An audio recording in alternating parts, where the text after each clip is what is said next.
Ayan, meron siyang review, motivation, o diba, align na align. Meron na siyang activity, analysis. Hello everyone! So today naman is ipapakita ko sa inyo kung paano gumawa ng lesson plan in just a minute.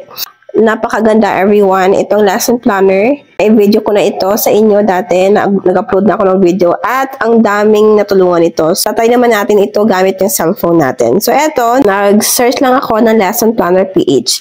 And then dito siya. May 4A's din dito. Meron din yung 5A's. So dito tayo sa 4A's. Ayan, eto siya. Magawa tayo ng lesson plan everyone. Napakadali lang ito.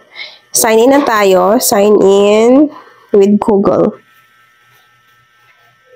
Next is, of course, kung ano yung gusto nating piliin na email.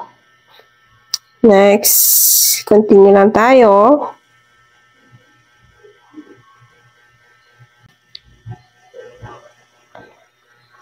Okay, so next.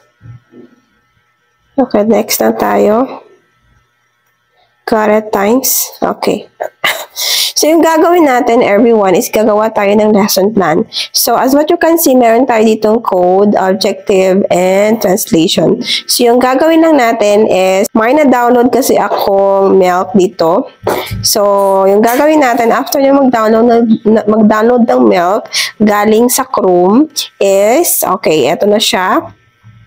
So, copy lang natin to. Ito yung objectives niya, learning competency. Ito siya. Sa Milk can has a Milk. Kanya nakadali.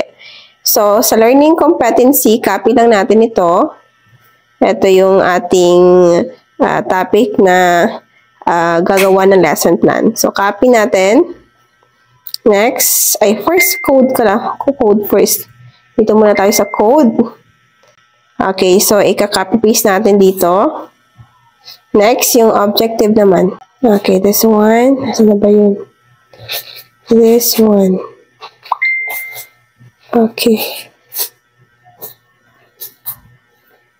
Ayan. Kakapihin natin to. This will be the objectives. Ipipaste natin doon sa kabila. And submit. Ayan, as what you can see, mag-generate na yan. Oh, di ba, may review na agad, may motivation na agad.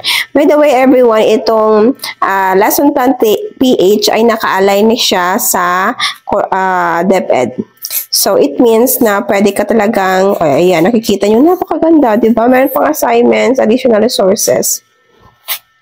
O, di ba? Grabe, in just 1 minute, meron ka na talagang, grabe, hindi nga seconds, meron ka na talagang lesson plan, di ba? Napakagaling. O, di ba? Ganyan ang kaganda. Ganyan ang kadali, everyone.